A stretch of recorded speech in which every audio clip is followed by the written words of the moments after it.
दोस्तों, मैं आपका दोस्त आपका साथी चंद्रजीत शर्मा इस समय खड़ा हूं जहांगीरपुरी के आई ब्लॉक में। और यहां पे एक एमसीडी के स्कूल में एक ऐसी घटना होती है जिसमें अगर आप सुनेंगे जिसके बारे में आपको पता चलेगा तो आपके रोंगटे खड़े हो जाएंगे। और आप और वो सभी पेरेंट्स जिनके बच्चे एमसीडी के स्कूल में पढ़ते हैं उनको बहुत दुख होगा। जी हाँ, लोगों को डर लगेगा क्योंकि जो घटना यहाँ पे अंजाम दी गई है उसके बाद बच्चों की सेफ्टी, सुरक्षा और पढ़ाई को लेके बहुत सी चीज़ें अब क्वेश्चन मार्क के रूप में खड़ी होंगी।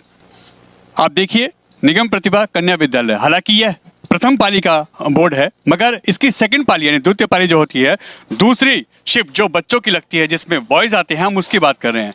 ये वो स्कूल है जिसमें 25 तारीख को एक बच्चे के साथ उस वक्त घटना होती है जब छुट्टी हो रही होती है। 6 बजे के आसपास की घटना है।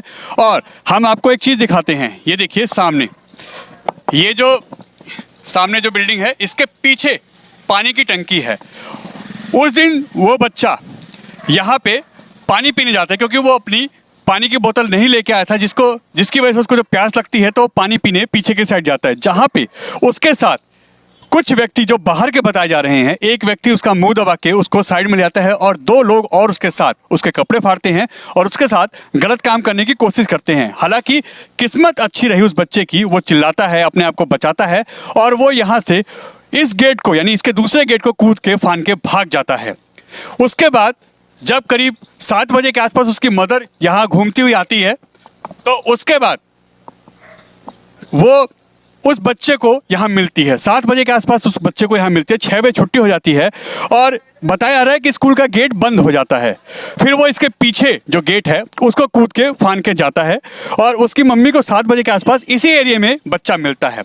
उसके बाद उसका मेडिकल कराया जाता है यहाँ के पास के नज़दीक के हॉस्पिटल जो है बाबू जगजीवन राम, उसमें 25 तारीख की रात को ही यानी शाम को ही वहाँ पे मेडिकल कराया जाता है। और मेडिकल कराने के लिए पुलिस को कॉल करते हैं वहाँ के डॉक्टर, जैसा हमें बताया गया। उन्होंने बताया कि इसका मेडिकल हो क्योंकि उसके साथ दुष्कर्म करने की कोशिश की गई है। अब उसके बाद 26 तारीख को यहाँ पे ये चीज़ें आती हैं, पुलिस आती है, जांच करने की कोशिश करती है मगर उसके बाद क्या होता है कुछ भी आइडिया नहीं लगा। फाइनली 14 तारीख तीसरी महीने यानी मार्च में 14 मार्च 2023 में एफआईआर दर्ज होती है। करीब 7 महीने बाद प्रशासन जागता है और उसके बाद एफआईआर दर्ज होती है। 7 महीने तक आखिर ऐसी कौन सी जांच होती है? हमें बताया गया हमारे सूत्रों द्वारा कि यहाँ पे बच्चे के साथ जो गलत किया गया उसके बाद पुलिस द्वारा उसकी मम्मी को भी परेशान किया गया, धमकाया गया, केस वापस ले लीजिए, आपको जरूरत क्या है, कौन लड़ेगा केस। और साथ ही साथ उनके पेरेंट्स को भी गलत तरीके से यहाँ पे साइन करवाने की कोशिश की गई एफआईआर के द्वारा। एफआईआर जो हुई थी उसके हम आपको कॉपी भी दिखाएंगे, बताएंगे कि आखिर हुआ क्या था। और ये देखिए, अब हम इसको जो कंप्लेनेंट हैं जिन्होंने कंप्लेंट की थी हम उनसे बात कराते कि उस दिन मामला क्या था। मगर एक बच्चे के साथ इस तरीके की हरकत यहाँ पे हो जाती है। यहाँ के प्रिंसिपल, यहाँ के अधिकारी, जो शिक्षा अधिकारी हैं, वो इस मामले को दबाने की कोशिश करते क्योंकि ये कंप्लेंट उनकी मम्मी की है, उनके वो लोग हैं जिन्होंने एफआईआर दर्ज कराई। एनजीओ आता है, वो इसमें जब दखल देता है तब 7 महीने बाद इसमें एफआईआर दर्ज होती है। बच्चा करीब 7 महीने से स्कूल नहीं आ रहा, 7 महीने ज़्यादा हो गया, वो बच्चा स्कूल में नहीं आ रहा डर के मारे और उसका इस समय बहुत बुरा हाल है। वो मेडिकल कंडीशन की वजह से डर रहा है क्योंकि उसको डर लग रहा है कि कहीं वो स्कूल में आएगा तो उसको मार ना दिया जाए। ये बच्चा कह रहा है वो डर रहा है कि उसमें आप ही का बच्चा था। Yes sir. क्या हुआ था? उसके साथ बलात्कार करने की कोशिश की गई थी? हाँ जी सर। मेडिकल हुआ था उसका? मेडिकल में करवाने गई थी और एमएलसी भी कटी थी। रिपोर्ट लेके मैं जब यहाँ गई, थाने भी गई, तो थाने वालों ने मेडिकल, एमएलसी कुछ भी मेरे हाथ में नहीं दी। यहाँ तक कि दवा का जो कागज़ होता है हॉस्पिटल का वो भी मेरे से छीन लिया गया और मैं इधर उधर धक्के खाती रही। 30 तारीख को मेरे बच्चे की बहुत ज़्यादा सीरियस हालत हो गई। 181 पे मैंने फ़ोन किया और मैंने बुलाया एम्बुलेंस, बच्चे को लेके गई, फिर भी मेरे बच्चे को कुछ भी नहीं हुआ। अब मैं दर दर की ठोकर खाती जा रही हूँ। मेरे बच्चे को नहीं इंसाफ मिला। मैं एक महिला अकेली हूँ, अकेली जो गरीब महिला होती है उसको इंसाफ नहीं मिलता। इसका जवाब दीजिए सर। मैं यही चाहती हूँ मेरे बच्चे को अच्छे से इंसाफ दिया जाए। और मेरा बच्चा इतना डर चुका है कि स्कूल के नाम से एकदम कांपता है, रोता है, स्कूल जाने की हिम्मत नहीं पड़ती इसकी। मेरे बच्चे की भविष्य ख़राब हो गया है। मेरे बच्चे को इंसाफ चाहिए, मेरा बच्चा फिर ठीक हो जाए, मेरा बच्चा फिर पढ़ने जाए। और मैं अकेली महिला कैसे कैसे मेहनत करके बच्चों को रोटी के लिए जुटाती हूँ। एक दिन रोटी मिलती है तो एक दिन नहीं मिलती है। बताइए मैं कैसे अपने बच्चों को पालन पोषण करूँ, कैसे अपने बच्चे के लिए इंसाफ के लिए दर दर ठोकर खाऊं। 25 तारीख को घटना हुई थी और एफआईआर हुई है, यानी 25 अगस्त 2022 को ये दर्ज हुई थी कंप्लेंट, और एफआईआर होती है 14 तारीख तीसरे महीने यानी मार्च 2023 में। हाँ जी, वो भी इतनी बुरी तरह मेरी एफआईआर, मेरे घर पे पुलिस वाले 2 आए और उन पुलिस वालों ने इतनी बुरी तरह मुझे डरवाया धमकाया और ये बोले कि चलो नहीं तो सीधे नहीं चलोगे तो लेडीज़ पुलिस बुला के तुझे लेके जाएंगे। मैंने कहा सर बताइए मेरा जुर्म क्या है। ये पुलिस ने कहा था आपसे? ये पुलिस वालों ने कहा था। फिर मुझे थाने पे ज़बरदस्ती रिक्शे में बैठा के लेके गए हैं और मैं नहीं जा रही थी क्योंकि मैं पूरे दिन मेंटल हॉस्पिटल इवास में बच्चे को लेके भर्ती थी। वहाँ से शाम को मैं आई हूँ। शाम को 5 बजे जैसे मैं पहुँचती हूँ, मेरे को दर दर की ठोकरों की तरह मतलब हर जगह पुलिस ढूंढ रही है, जैसे मैंने पता नहीं कितना बड़ा जुर्म कर दिया। मैं इंसाफ ही तो मांग रही हूँ, मुझे इंसाफ चाहिए बस सर। अभी आपको धमकाया गया, आपको मकान भी आपने खाली किया हमने सुना है? हाँ जी सर, मैं जो सुभाष आयु पुलिस वाला है उन्होंने, हाथ में केस है? पहले केस था 25 अगस्त जो केस मैंने किया था, उन्होंने डरवाया धमकाया, यहाँ तक के मकान भी खाली करवा दिया कि मकान खाली करो। मैं अकेली औरत हूँ, मेरे पास 3 बच्चे हैं, मैं एक ही बच्चे को लेके दर दर ठोकर खाऊंगी तो 2 बच्चों को कैसे मैं खिलाऊंगी। मेरे को कहीं से इंसाफ नहीं मिल रहा। आज 25 अगस्त से लेकर 14 मार्च को मेरा एफआईआर इतनी बुरी तरह किया गया है कि ऐसे कोई भी शरीफ लड़की रहेगी उस शर्म में मर जाएगी जैसे मैं मर रही हूँ। और तब से मैं इतनी बीमार चल रही हूँ कि मैं बता नहीं सकती। बीपी हमेशा डाउन हो जा रहा है, हमेशा इधर उधर बीपी चेक करा करा के कुछ ना कुछ खा के मैं कैसे चल रही। मेरे शरीर हमेशा। स्कूल का नाम क्या था जहाँ बच्चा आपका पढ़ता था? यही स्कूल था, MCD school, I block Jahangirpuri. पाली कौन सी थी? सेकंड पाली में पढ़ता था, दूसरे शिफ्ट में? जी, लड़कों वाली पाली होती है दोपहर से, उसमें बच्चा मेरा पढ़ रहा है।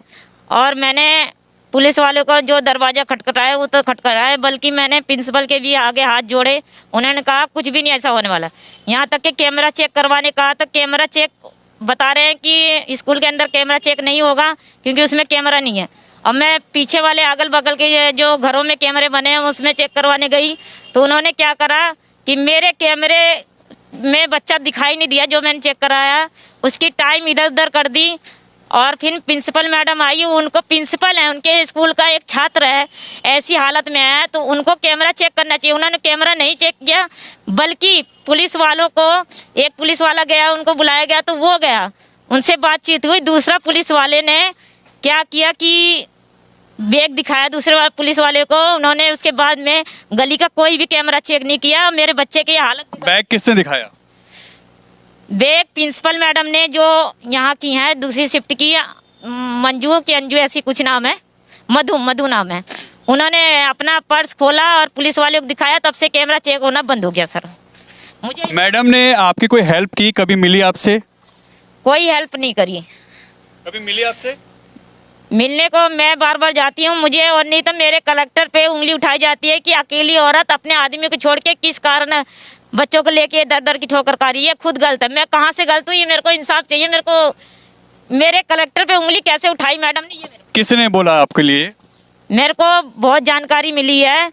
मेरे को वहाँ स्कूल में भी कई लोगों ने बताया, फिर मैंने विश्वास नहीं किया। मैंने मैडम से भी बोला कि मैडम ऐसा क्यों कर रहे हैं?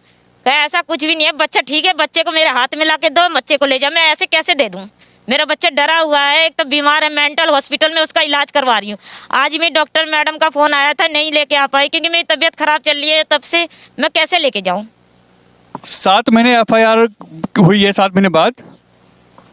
हाँ, मैंने बहुत करा। मेरे गलत एफआईआर मैं जब लिखवाने जाती हूँ तो उसमें उल्टा सीधा लिख के, गलत लिख के, अब मेरे साइन डरवा धमका के ले लेते हैं, कहते हैं ठीक हो या ठीक हो या। मैं इंतजार करती रही, अब जाके थोड़ी सही हुई है, उसमें भी क्लियर सही नहीं है। अब बच्चा कहाँ है और उसकी अभी पोजीशन क्या है? स्कूल आ रहा है बच्चा?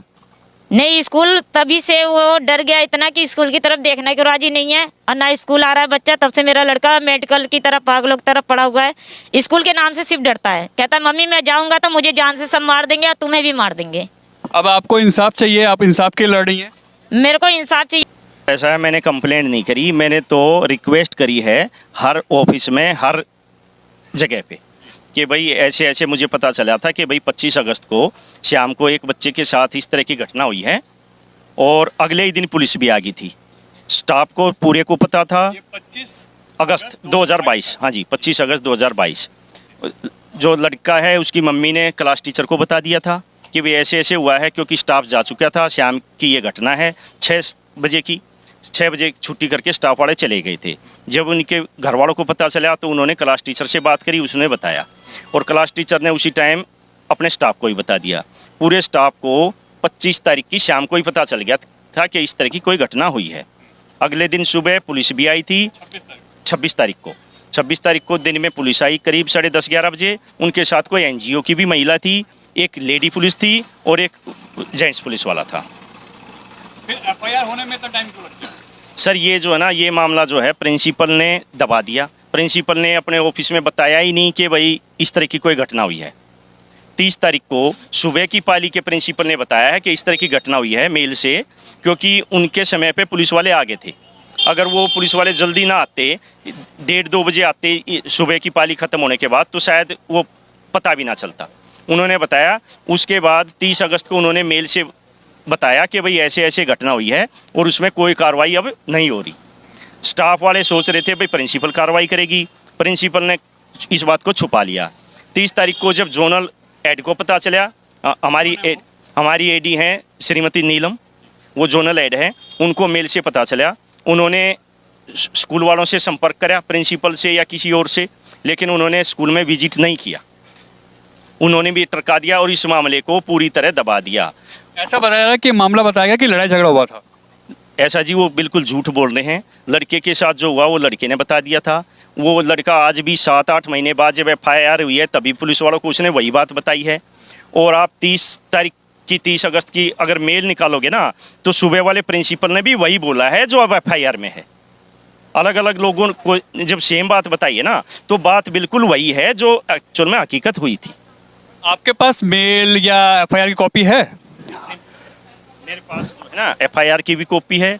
मेरे पास जो इन्होंने सुबह वाले जो प्रिंसिपल को जो है इन्होंने मीमो दिया है कि उसका भी है। ये देखो, ये मेरे पास FIR की कॉपी है। ये देखिए, ये FIR की कॉपी है। ये इनके पास और रिकॉर्ड हैं। ये जो कारण बताओ नोटिस आया था स्कूल में वो है। ऐसी ये सुबह टीचर जो सुबह के जो प्रिंसिपल थे, ये उनको आया है, उनके द्वारा मेल किया गया था, उस पर रिप्लाई आया था। हाँ सर, 25/8 को हमने 8 बजे ग्रुप में मैसेज देखा, तो जो पेरेंट्स हैं उनका नंबर तो हमारे पास था नहीं। तो मैंने संबंधित टीचर से पूछा, मैंने कहा भाई ये क्या हुआ? तो उन्होंने कहा सर ऐसी ऐसी बात है, और पेरेंट्स का हमारे पास फ़ोन आया था, उन्होंने हमें बताया, और वो जगजीवन राम अस्पताल में शायद ले कर के गई हैं। तो जब मैं सुबह स्कूल आया तो मैंने ये बात प्रिंसिपल को भी बताई। इसके बाद फिर मैं उनके बच्चे के घर भी गया, एक विद्यार्थी स्कूल का होने के नाते जो भी, तो घर जाके जानकारी की तो बच्चा डरा हुआ था। और मैंने कहा बेटे क्या बात है? सर वो मुझे डर लग रहा है, मुझे ये बात मत करो, तो ऐसा उसने कहा। तो मैंने कहा शायद वो कुछ हुआ होगा, बच्चा है नहीं बता रहा। तो फिर मैंने उसकी माँ से भी, तो बोली सर नहीं अभी स्कूल नहीं आए। मैंने स्कूल की जिम्मेदारी मैं लेता हूँ, घर से ले जाऊँगा आपका, जब तक आप नहीं आओगे तब तक उसे नहीं वापस आने दूँगा।